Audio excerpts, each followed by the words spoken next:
Salut, bonsoir à tous ou bonjour. On se retrouve pour une nouvelle vidéo interview. Cette fois-ci, ce n'est pas un comédien qui est à l'honneur, mais un fan de doublage. J'ai interviewé Olivier Barbery, qui est à l'origine d'une revue unique en France sur le doublage français. Il a une campagne actuellement sur Ulule pour se procurer le bouquin.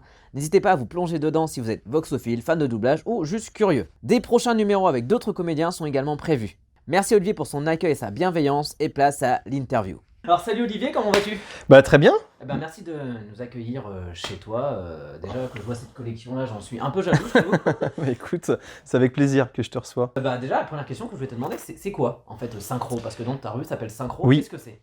Alors, il s'agit d'une revue bimestrielle qui est dédiée intégralement au doublage. C'est pas vraiment une revue, c'est plutôt un MOOC, c'est une couverture cartonnée. C'est une impression qui est faite chez un imprimeur, mais qui est faite en impression livre, pas une impression magazine. Donc on a du papier qui est un petit peu plus épais. Donc c'est un bel objet, je dirais. À quel moment tu t'es dit ah mais quand même le doublage c'est quand même un truc qui est bien? Ce sont les voix, avant tout. En fait, moi, j'ai été, depuis que je suis tout petit, bercé par des voix. Alors ça pouvait être des voix de doublage, mais pas que. Mais c'est vrai que quand à mon époque, dans les années 80, on voulait voir un film, on va dire qu'à 99%, ce film était en version française. Avant de me dire que c'est le doublage qui m'intéresse, c'était vraiment des voix qui m'ont marqué. Je me souviens de la voix de Raymond Loyer, qui était la voix française de John Wayne et de Charlton Heston. Directement à l'hôtel pour 5 ou 10 minutes. Si vous ne revenez pas, Joe et moi, nous pleurerons beaucoup. Tu tiendras la porte fermée, hein? C'est une voix qui m'a vraiment tapé dans l'oreille. Il y avait aussi Paul Emmanuel, qui était la voix d'Elizabeth Taylor. Voilà, c'était des voix Claude Bertrand et j'en passe, hein, mais c'était des voix vraiment qui m'ont énormément touché et voilà, j'avais une tendresse pour ces voix-là. On va revenir un peu sur Synchro. Ouais. Donc toi, qu'est-ce qui t'a donné l'idée de créer ça et quand tu l'as créé en fait? Alors je l'ai créé, j'ai lancé un numéro 0 qui était un petit peu un test il y a 20 ans. Donc au moment où j'ai commencé, j'étais étudiant en cinéma. Et je me suis dit, mais en fait, rien n'existe sur le doublage. Je me souviens être allé à la bibliothèque de ma fac, aller regarder quelques livres qui parlaient du son notamment, et le doublage, ça représentait un petit article de 20 lignes dans un livre de 200 pages. C'est-à-dire que l'opacité dont je te parlais était tellement importante qu'en fait, on connaissait strictement rien. Et je me suis dit, c'est quand même dingue. On arrivait à la fin des années 90, début 2000, c'est quand même fou qu'en l'an 2000, il y ait un sujet qui ne soit pas traité. Je me suis dit, mais ce serait juste très intéressant de pouvoir rencontrer des comédiens et de les interviewer tout simplement. Et j'ai eu la chance de rencontrer Thierry Desroses, qui sortait d'une projection d'un film dans un endroit où je travaillais, qui s'appelait le Planet Hollywood sur les Champs-Élysées. Je suis sorti de là où je travaillais, je suis allé le voir et je lui ai dit, écoutez, monsieur, vous êtes bien Thierry Desroses? Il me dit oui. Je lui ai dit, écoutez, je suis vraiment un fan absolu de votre travail et du doublage d'une manière générale, et j'aimerais savoir si vous seriez disponible pour une interview. Et donc, il a gentiment accepté. Et ça a été ma première interview avec Thierry Desroses. Et de là, s'en est enchaîné une vingtaine parce que l'interview s'est très bien passée, parce que devant moi, il appelle Patrick Poivet pour lui dire, écoute, j'ai un petit jeune qui est devant moi, il vient de m'interviewer, c'est génial, il aimerait savoir s'il peut t'interviewer. Patrick, bien sûr, accepte et je le vois dans la foulée. Et ça s'est fait comme ça et j'ai vu une vingtaine de comédiens dans l'optique de sortir un recueil d'interviews en format beau livre. En tout cas, c'était mon ambition de l'époque. Et c'est au confinement, en fait, où je me suis dit, mais ce serait bien de ressortir ces interviews parce qu'elles ont le mérite d'exister et elles devraient être offertes à ceux qui veulent les lire.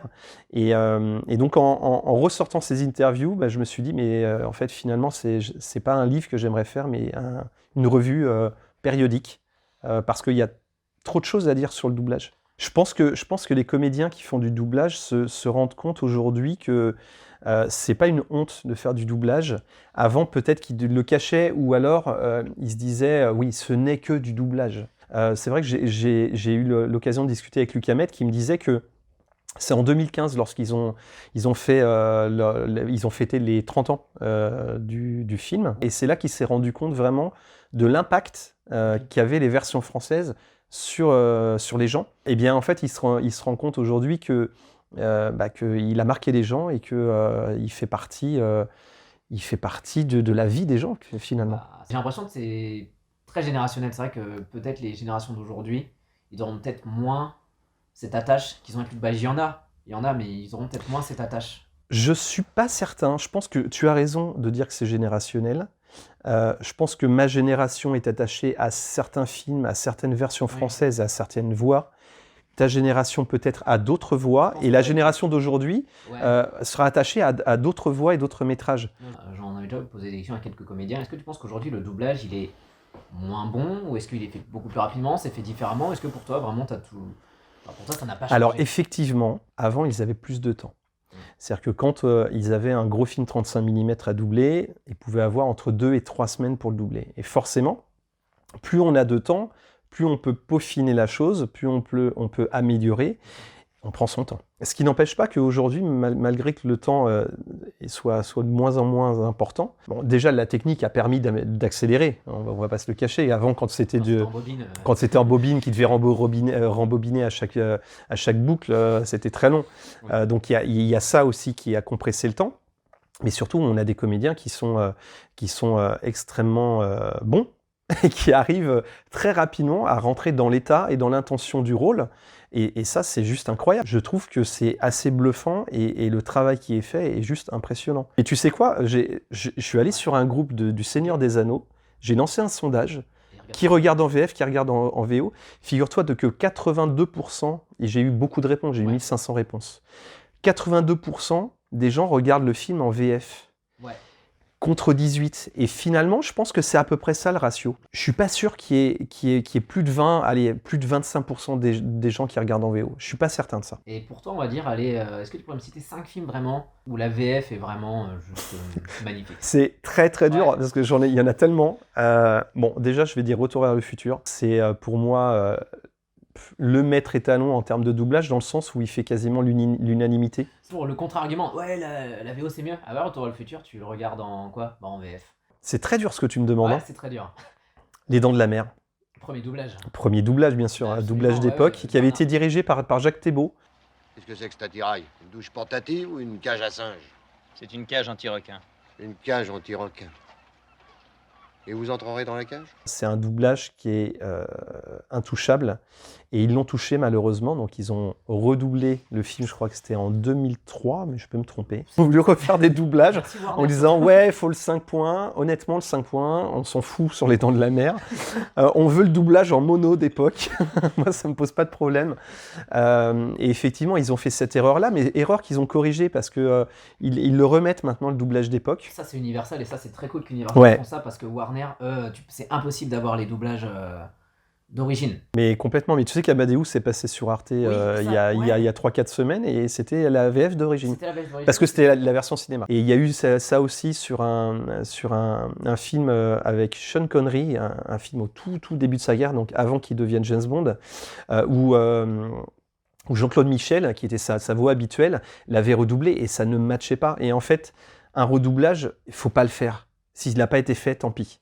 Ça sert à rien. Et j'ai envie de te dire que quand on a une version longue, par exemple Amadeus, ils auraient dû laisser tous les passages en plus en version originale sous-titrée. Idem pour Le Bon, la Brute, le Truand. Ils ont redoublé certains passages sur la version inédite. Alors, c'est pas beaucoup, je crois que c'est 5 minutes en plus, sur des petites scènes qui servent un peu à rien. Et ça va être mon 3e film d'ailleurs, Le Bon, la Brute, le Truand. Mais je me mets à la place des comédiens et du directeur artistique qui devait faire ces petites rustines, mais c'est impossible. Remettez en VO sous-titré, déjà pour qu'on sache quelles sont les scènes en plus, et puis surtout, ça sert à rien. Ils avaient ça sur Alien 3. Parce que tu avais la version longue de David Fincher. Exact. Et le truc, c'est que là, ils n'ont pas redoublé en VO. Ils ont repris des autres comédiens, parce qu'il y en avait qui étaient décédés, je crois. Ouais. Mais par exemple, Charles Dance, il passe de Patrick Osmond à un autre comédien, et c'est très bizarre, parce que vraiment dans une scène. Et ben la version longue, il faut la regarder en VO sous-titré. Faut la regarder en VO sous-titré. Exactement. Là, dans le prochain numéro, dans le numéro qui est actuellement sur Ulule, c'est le numéro 3, avec Juliette Degène en couverture. J'ai interviewé Dominique Paturel, il y a à peu près 1 mois et demi, 2 mois, malheureusement avant qu'il décède. Et donc, j'ai parlé de ce redoublage parce que lui, dans le film, double Richard Chamberlain. Et donc, il m'avait expliqué que d'une, ils n'avaient pas du tout été concertés. Ils ont refait le doublage. Donc, en fait, il avait vraiment ce sentiment-là. Il était très peiné là-dessus, de se dire, mais ils ont refait... alors, mais ça veut dire quoi? Ça veut dire que notre travail était mauvais, finalement. Alors que non, le doublage de ce film-là est juste admirable. Et quatrième film?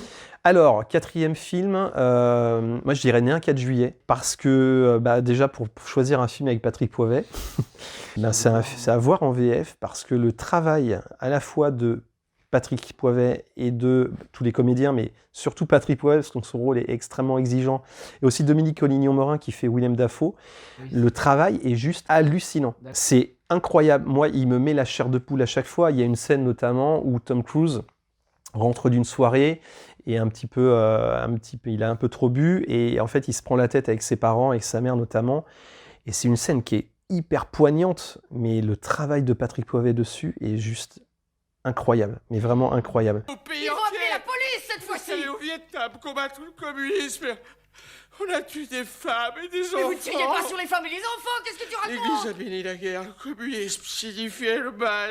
Et Jean-Pierre Dora, qui était le directeur artistique sur ce film, l'explique justement dans le nouveau numéro 3, c'est encore un bon enchaînement. Il racontait que ce doublage pouvait tous les jours aller jusqu'à 23h, minuit, que Patrick Poivet, sur certaines scènes avec Dominique Collignon-Morin, était torse nu, il transpirait, c'était vraiment... complètement transcendé par le rôle. J'ai été extrêmement déçu quand ils ont retiré Patrick Poivet de Tom Cruise.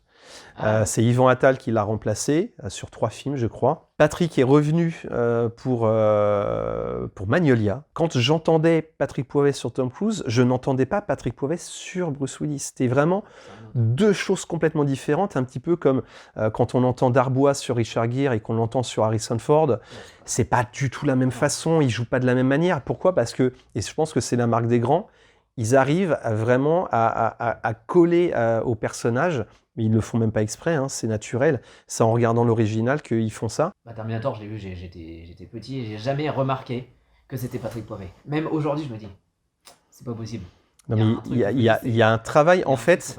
Mais tu sais que ce qui s'est passé sur ces doublages-là, c'est que le directeur artistique, je sais plus son nom, disait essaye de crier en chuchotant. Et en fait, crier en chuchotant, c'est exactement ce que Patrick Poivet fait quand il fait le personnage de Reese, parce qu'il a une intensité qui est très forte, mais tout en retenue, et moi, c'est admirable. Et pour le cinquième ? Et cinquième, je vais dire Ben Hur, parce que je ne peux pas ne pas citer Marc Cassot et Jean-Claude Michel, qui font partie des comédiens dont les voix... m'ont vraiment subjugué. Jean-Claude Michel, c'est le comédien ultime de doublage pour moi. Et c'était un seigneur, c'était le seigneur du doublage. Et pour moi, c'est vraiment l'un des meilleurs comédiens. Il avait une voix du mâle alpha dans sa plus pure expression. Il était impérial. Et Marc Cassot aussi, qui est, pour ceux qui ne connaissent pas, la voix de Dumbledore, mais c'est ça, il a génération, Dumbledore et Bilbo. Exactement. Donc, sauf que Marc Cassot, il a commencé dans les années 40. Son premier doublage date de 46. Il a doublé Paul Newman, il a doublé les plus grands comédiens. Ben Hur, doublage incroyable, impossible pour moi de le voir en VO. Voilà mes 5. Okay. T'as mon top 5. D'accord, ok. J'ai un petit jeu pour toi. J'ai pris quelques voix de comédiens que tu vas devoir deviner. Oula, j'espère que c'est pas trop dur. Il y en a, c'est très facile. Il y en a, c'est un peu plus compliqué. Bon, tu me lâches, oui? Moi, j'aimerais bien nager tranquille. L'océan n'est peut-être pas assez grand pour toi, c'est ça? Céline Montserrat. Oui. Et si t'as le film, en plus, c'est encore mieux. Alors, je ne l'ai pas, mais elle a une voix très aiguë sur cet extrait. Ouais. Mais j'ai pas le film, non. C'est Nemo. Ouais, c'est pas simple, hein. C'est pas simple. Hein. Bon. Vous avez fabriqué une machine à voyager dans le temps? Forcément. À partir d'une DeLorean? Luc. Et Pierre Attet. De toute façon, tous les comédiens sur ce doublage de Retour vers le futur, ils ont fait un travail incroyable. On se parle d'un grand doublage qui était dirigé par Jenny Gérard. Ouais, et ça s'est fait un été. Ils ont eu 3 semaines pour le faire. Et donc, ils ont pris le temps pour le coup de peaufiner, mais c'est juste incroyable ce qu'ils ont fait. Enfin, Dominique Collignon-Morin Oui, dans Retour vers le futur, on le reconnaît pas. il est incroyable. Il est incroyable. Moi, je ris encore quand il rigole. C'est ça son rire. Son rire quand il est âgé, là, dans la maison, mais c'est extraordinaire. Incroyable. Ah non! Dessin animé encore. Ah ouais? Bah, c'est Kurt Hill. Oui, Et c'est The Mask. oui. Bah, il a un timbre qui est facilement Ouais, oui. reconnaissable. En fait, ce qui se passe, c'est que il y a très longtemps, dans les doublages d'avant, Ouais. les timbres des comédiens avaient beaucoup plus de caractéristiques particulières. C'est vrai. C'est-à-dire qu'on les reconnaissait à la moindre note. Le moindre son, on savait qui c'était. C'est vrai qu'aujourd'hui, c'est moins le cas. Alors, il y en a encore, hein, mais c'est moins le cas. Moi, je suis malhonnête. Et on sait qu'un homme malhonnête le restera quoi qu'il arrive. Honnêtement, c'est les hommes... C'est Bruno Coel. Ouais. Alors, je sais, j'ai pas reconnu le film. C'est Pierre des Caraïbes le premier. D'accord. Ouais. Ok. Mais Bruno Choel, il est extraordinaire aussi. Sur Mark Wahlberg, il est incroyable aussi. Et t'en penses quoi sur Tom Cruise dans Collatéral? Il fait le job. Après, Tom Cruise dans Collateral, il parle pas beaucoup non plus. Il est un peu mutique. Après, je trouve que le choix de Puy Martin est très bon sur Tom Cruise. Surtout qu'on reconnaît pas Tom Hanks sur Tom Cruise. Ouais. Il fait vraiment un travail qui est différent, un petit peu comme Poivet quand il faisait Bruce Willis et Tom Cruise. Et je trouve qu'il lui va comme un gant maintenant. Enfin, je m'y suis habitué, on va dire. Ouais, c'est ça. Bon, je disais que ce n'est pas très Ah, parce qu'on magnifique. arrive tous en même temps et on doit tirer le gagnant au sort. Roger Carrel. J'ai pas reconnu l'extrait, mais Roger Carrel, qui est un comédien que j'adore. Ce qui est juste fou en version française, en doublage, c'est que je trouve que il y a énormément de génie. Quand on parle de cinéma français, il y a des très grands comédiens. Il y a des génies. Il y en a un. Il y en a eu pendant toute l'histoire du cinéma français. Mais je trouve qu'il y a plus de génie dans le doublage que dans le cinéma. Ce que beaucoup ont réussi à faire dans le doublage, ça frise le génie. On se parlait de Patrick Poivet, mais Collignon-Morin, tous ceux dont on a parlé, en définitive, ce sont des génies. Et la raison pour laquelle j'ai créé ce magazine, c'est pour, à un moment donné, remettre l'église au milieu du village. C'est-à-dire attendez, stop, on arrête là. Comment ça se fait qu'on ne parle pas plus de Richard Darbois? Comment ça se fait que Richard Darbois ne soit pas en couverture d'un magazine de cinéma? Comment ça se fait que Patrick Poivet ne soit pas en couverture d'un magazine? On se parle de comédiens qu'on a forcément plus entendu que Depardieu. Moi, j'ai plus entendu la voix de Patrick Poivet que celle de Depardieu, et pourtant, je suis un cinéphile et j'ai vu tous les films de Depardieu, ou de Belmondo, ou d'autres. Et je trouvais tellement injuste que ces comédiens ne soient pas à la place qu'ils méritent, à savoir en couverture d'un magazine avec une interview de 20 pages où ils parlent d'eux, de leur travail, que c'est la raison pour laquelle j'ai créé Synchro. Voilà, ils méritent cette place-là et ce sont des génies. Et Roger Carrel est un génie, c'était l'homme aux 1000 voix. Son travail qu'il a fait sur les dessins animés, mais il a doublé les Hanna-Barbera, il en a doublé des vingtaines de personnages. Tout ce qu'il a fait dans Disney était juste incroyable. Et puis, il était d'une gentillesse confondante. Et Luc Hamet, c'est son digne successeur, parce que Luc arrivait aussi, quand il faisait les Tiny Toons, il changeait à la volée, il switchait d'une voix à l'autre. Et ça, il y a que des génies qui peuvent faire ça. Darbois dans L'Arme Fatale. Oui. Mais personne, même dans le doublage, n'avait reconnu Richard Darbois sur Danny Glover. J'ai passé l'âge de ces conneries. Mais tu es moussaillon. C'est Là, moi c'est des le cinq minutes. capitaine. Mais c'est incroyable ça. C'est moi, je te dis. Eh ben, c'est Brigitte Lecordier. Là, c'est Brigitte Lecordier. Et oui, ce travail qu'elle a fait est juste mythique. Elle a une voix, elle arrive à mettre une candeur dans sa voix, ce qu'elle a fait sur Oui Oui, que j'ai découvert après grâce à ma fille. Ouais. Mais c'est vraiment une Madeleine de Proust pour beaucoup de personnes d'entre nous. Oui. Après, il y a deux autres voix qui, moi, m'ont marqué de comédiennes qui faisaient des enfants.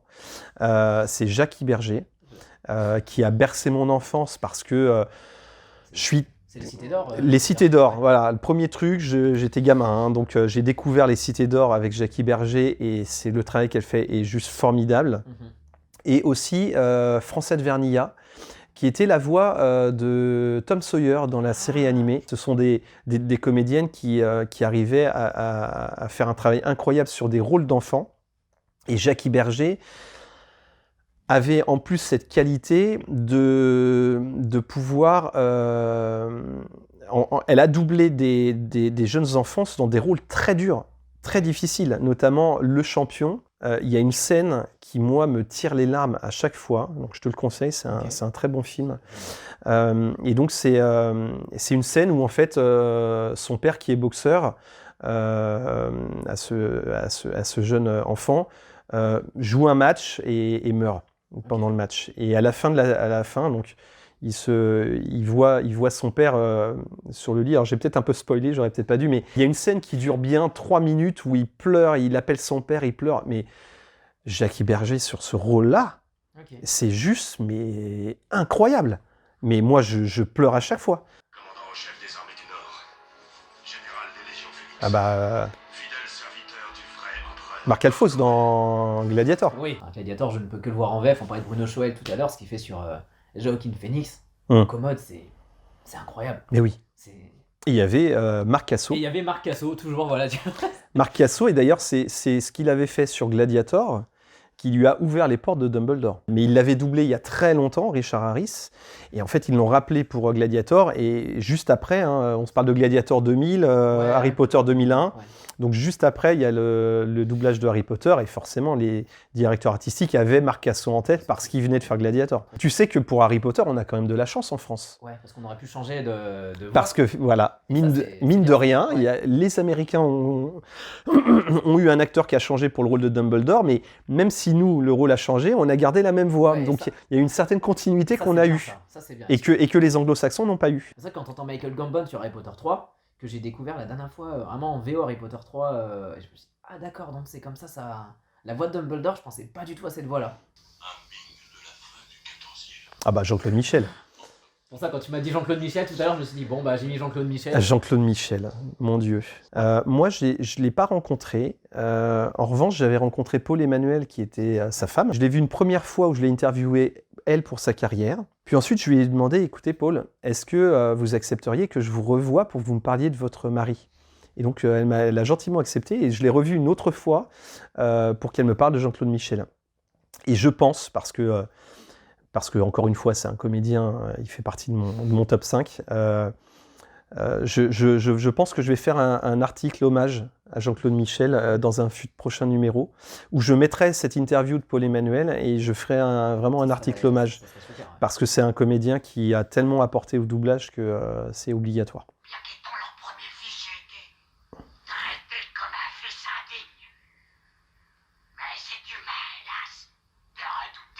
Bon, c'est pas lui, hein, mais on dirait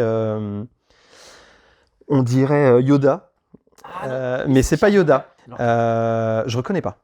Ah. Non, remets-le. Ouais. Alors le film, je reconnais 90, pas. C'est une saga, film sorti en 92 avec Michel Pfeiffer.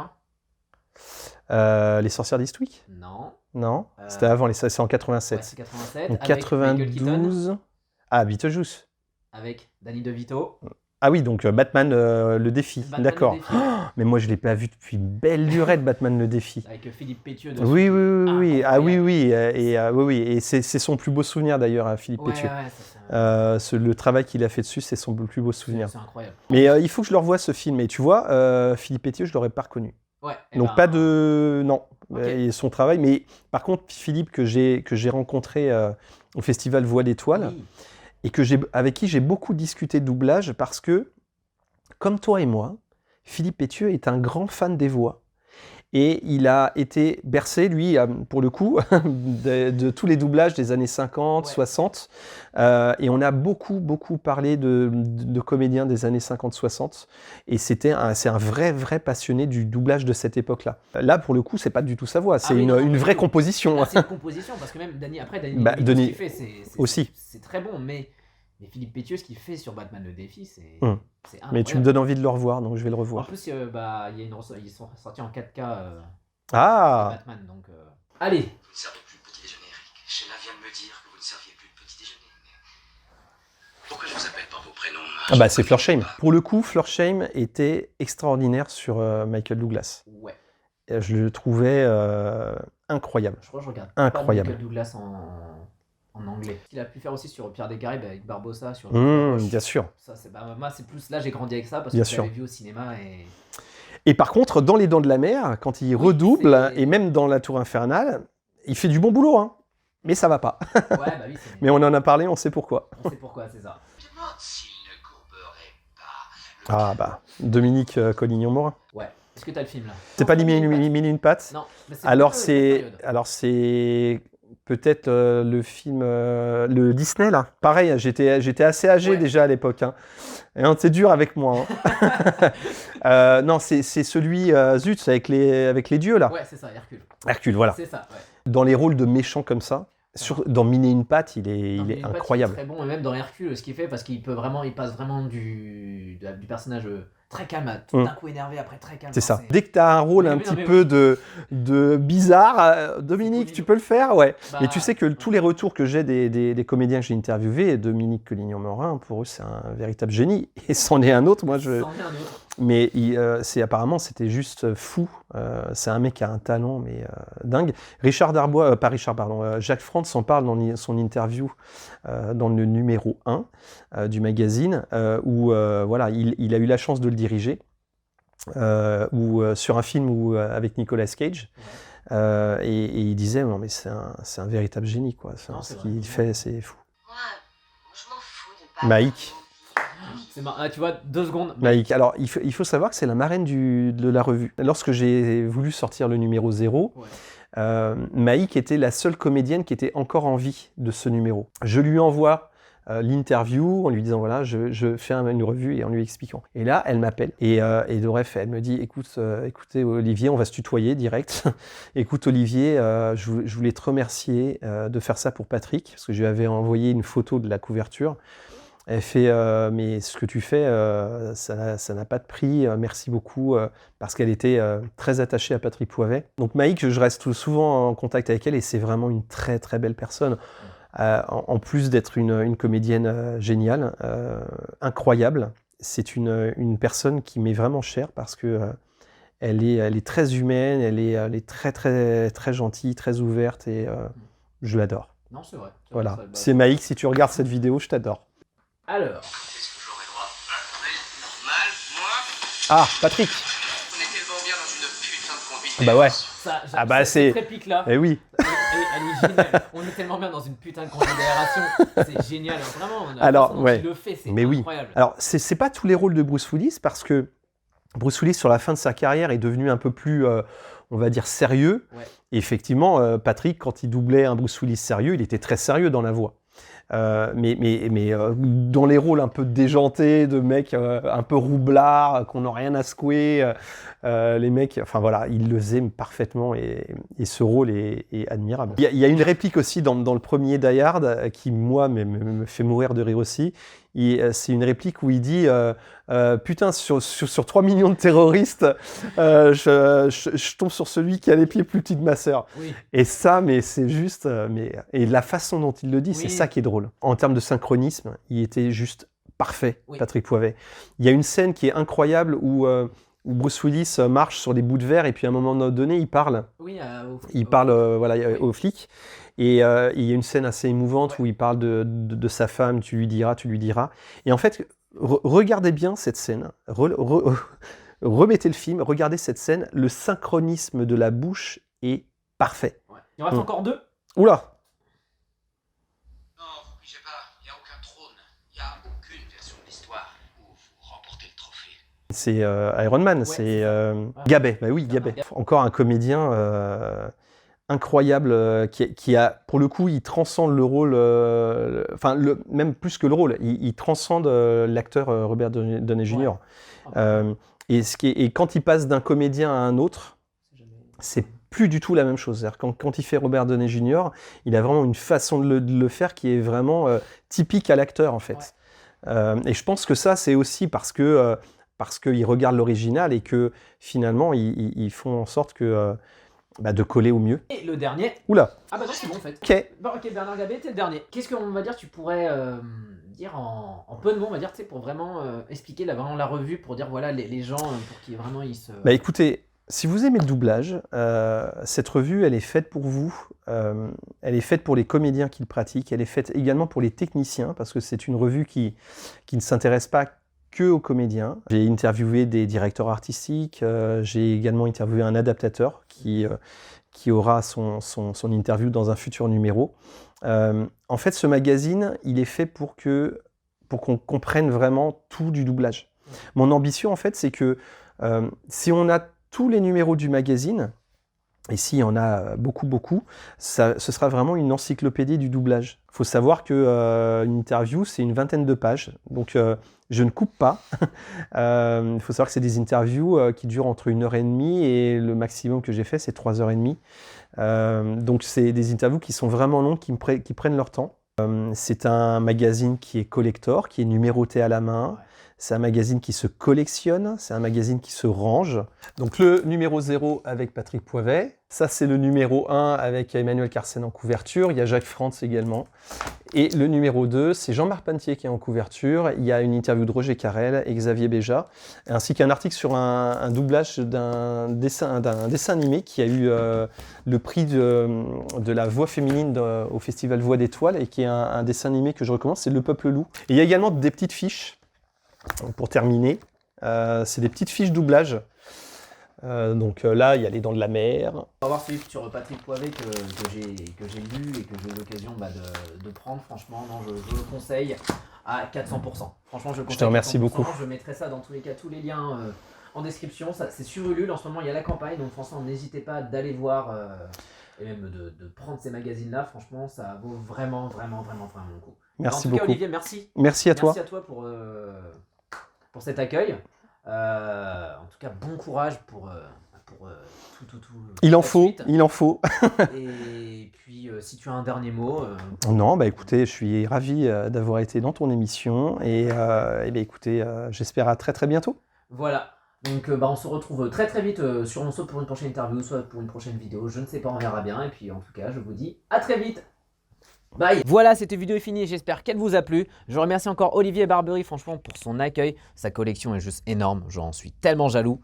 Comme dit dans l'interview, vous pouvez retrouver le lien sur Ulule pour pouvoir vous procurer le bouquin. Il y a les 2 autres encore en vente. Donc franchement, n'hésitez pas, c'est franchement qualitatif pour les collectionneurs, franchement, ou les curieux. Donc en attendant, je vous dis à très vite. Peut-être pour une interview, peut-être pour un autre truc, j'en sais rien. À bientôt.